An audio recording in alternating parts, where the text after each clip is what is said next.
Zack Lee's potential is insane. Zack Lee is a prominent member to the second generation of Lookism. He's a boxer and the successor to Kung Seop G. Lately he's shown impressive feats, being able to put his boxing and newfound iron boxing to use against Gun Park, being able to hit Gun from multiple sides without being seen and without being caught either, until he was able to get caught eventually, but landed a devastating hook to Gun Park which left him with a shocked face, then ending in a Kung Seop G counter, to which Gun obviously had to fold him still.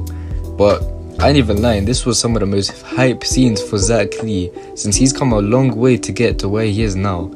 Zack Lee, during his first fights in Lookism, it ended in his losses when he was fighting Daniel Park, and he would just keep losing to geniuses and fodders alike. This would lead him to believing he was weak, but it was never that. The reason is simple. Zack was strong, but he was facing off against stronger opponents, such as in the hostel arc he had to go up against Daniel Park, Oli Wang and Jerry Kwan, who were all levels above him. But now things have changed.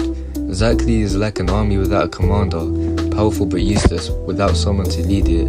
But this all changed after he trained with Kung Seop G, where he became fulfilled with conviction, and which is pretty much the best way in Lookism to get stronger. Now Kung Seop's training made Zack's body unbreakable and helped him become way faster than he previously was. A feat of Zack's speed was him able to race a train, as was shown with during the arc when he was babysitting Yena with Mira.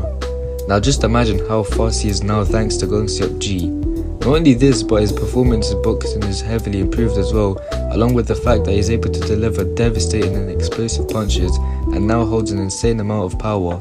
Zack Lee's training paid off, with him being able to go up against top tiers such as James Lee and Gun Park. However, he wasn't able to defeat them. One genius he was able to defeat, however, was Johan Seung during the first affiliate arc. Now even though Johan was nerfed and not being able to see correctly, along with his mind playing tricks on him due to being drugged, and he was still a bit hazy after coming out of a deep sleep, Zack was able to defeat him, proving that he's not someone who can be stepped over now, but he's indeed an actual threat. And this was also this was put into proof as well when he was able to go and put some work into people such as Mantiok Bang. So he's come a long way in strength and he's grown a lot, but he hasn't reached his limits yet. Now what's his limit? We haven't found out yet. In the PTJ universe though, people can surpass their limits with enough conviction, and Zack Lee has shown to have more than enough. And in this video I'll be explaining how he can maximize his potential, along with discussing potential abilities Zack can unlock along the way to become the strongest version of himself. Now to start off, what Zack needs to do is he needs to simply learn boxing. Oh wait, he already knows how to box, my bad. I meant he should learn more boxing styles. Now we already know that Zack Lee is a user of the iron boxing method, which is basically boxing, but he's extremely faster, stronger and has more endurance. That along with the fact that he's used outboxing and dirty boxing before, and it seems that he's a bit of a swarmer, which is basically just normal boxing I guess. And but what Zack Lee should do is learn more boxing styles. Now I'm not trying to sound like them TikToker boxer nerds, okay, who know whose knowledge come from watching Hajime no Ippo or something and play that Roblox boxing game. Nah, I'm talking about real boxing styles. You see, in boxing there are many boxers, and when there's many boxers there are also many boxing styles that they use. And I'm saying this as someone who used to be an amateur boxer. So yeah, what really Zack needs to do is he needs to study boxers such as Mike Tyson, who uses the peekaboo, Floyd Mayweather, who uses a Philly shell, and Dmitry Bivol, who uses Soviet style. And Zack Lee, he's got talent as well, so it shouldn't be too hard for him to learn these. Now what would they do for Zack? Well, it's simple. Zack is gaining more techniques in boxing, along with being able to make more use of them. He'll be able to surprise his opponents with his new techniques and use any style that suits him depending on the scenario, and he can always switch to the other when it comes in handy.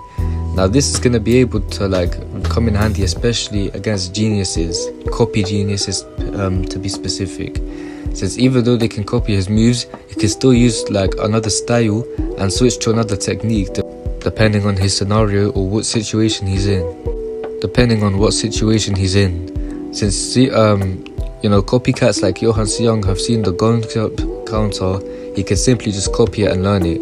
But how would Johan fare against Zack if he simply just used another technique, or a technique that Johan was familiar with but got caught off guard with? Well, this would greatly increase Zack Lee's chances of winning. And honestly, he should really do this since he was able to get so far with the Gong Up G counter, which is his new main technique to finish off opponents. So he should gain more techniques to finish off opponents, since all scenarios the Gong Up G counter won't really work, of course, since it's going to be used too much and people are going to get used to it.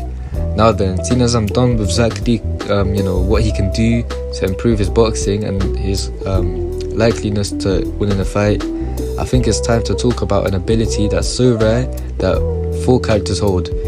Maybe 3, but potentially 4, which is the invisible attacks used by James Lee, Charles Choi, Sinuhan, and the 4th, I doubt he's a user of the infinite attacks. What infinite? No, invisible attacks.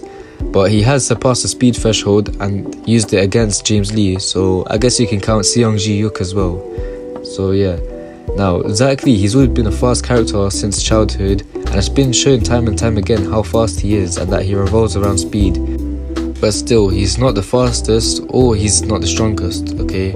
So yeah, I think this would be a really good opportunity, and I can really see it as well.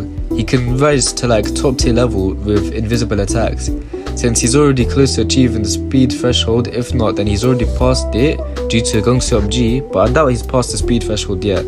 But he's on the verge of surpassing it soon. Since Gong Up G, I think Gong Up obviously mastered it, so I wouldn't be surprised.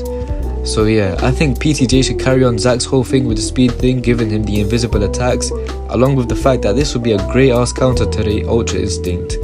So yeah, and I can't really think of any other ability other than Genes that can fare against the Ultra Instinct users, of course. Also, it makes sense for Zack Lee to be a user of this because, he's just fast. But yeah, you guys can tell me what you think in the comments down below, and, comment down your opinions on how Zack Lee can be improved for the future of Lucasm. Till then, it's been Saint, and I'll see you guys in the next video.